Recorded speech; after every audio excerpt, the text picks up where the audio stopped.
Hey guys, welcome back to my channel. No.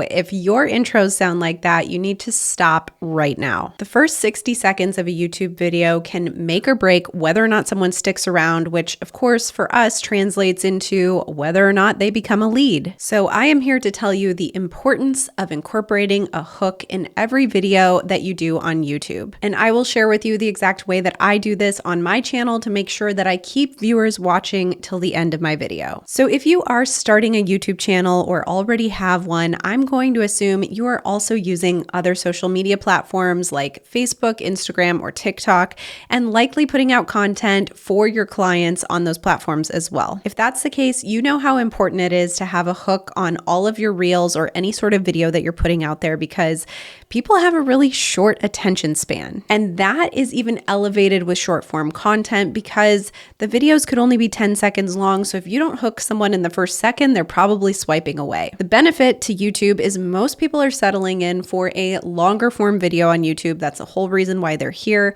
So if you don't hook them in the first second, they're likely giving you a little bit more time to make sure that this is the video that they want to see. But they are not super generous, so you got to make sure that you are hooking them from the start, giving them a reason to stick around and actually watch your video. Now, there's one other thing you want to think about with a hook as well. It's not just capturing their attention, but it's also confirming to them that they clicked on the right video, that the content that they wanted is actually going to be shared in this video. So what I'm trying to say is you've got to get to the point from the very beginning. That's why the whole, hey guys, welcome back to my channel does not work this day and age. So cut that out if you're doing that already. Another thing I should tell you to cut out is any sort of intro video. If you made a little intro video, like the beginning of a sitcom or, whatever, a personal branded video at the beginning, which I'm guilty of, I had on my channel for some time, get rid of it now. No one has the patience to sit through that. They want to click on the video and get right into the details. So how do we do this? We want to get right into the pain point. So for example, if your video is about moving to Phoenix, Arizona, and why people may not want to move there, you might start your video with thinking about moving to Phoenix. Here is why I would never do it again. If you're doing some sort of home tour, instead of saying, welcome to this beautiful home, welcome to 123 Main Street, you could say something more like, you'll never believe what we found inside this home. Many of the videos that I do are market updates. And so whatever I'm titling the video or putting in the thumbnail, whatever that very juicy information is that I'm putting out there as being part of the video, I get into it from the start. I don't make the viewer wait until halfway through the video or until the end, because the likelihood that they actually wait is slim.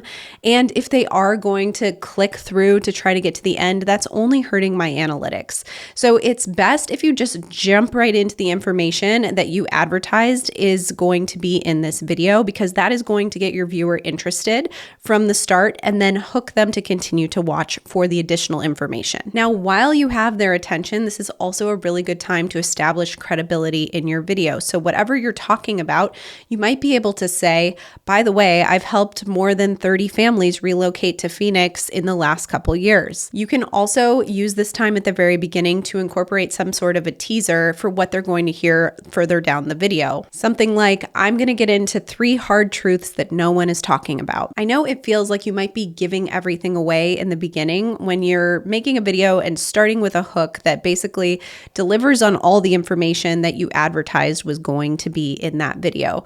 But if you add in a teaser for future information into that and perhaps some sort of call to action or a lead magnet, those are some reasons why the viewer will hang around and continue to watch the video. But at the end of the day, you're better off starting in the beginning with that information that you promised so that you actually get the view, or at least a partial view, on the video before they click off thinking that the video has nothing to do with what they thought. By the way, if you've not looked at any of your analytics, take a peek at your analytics. There is one called average percentage viewed.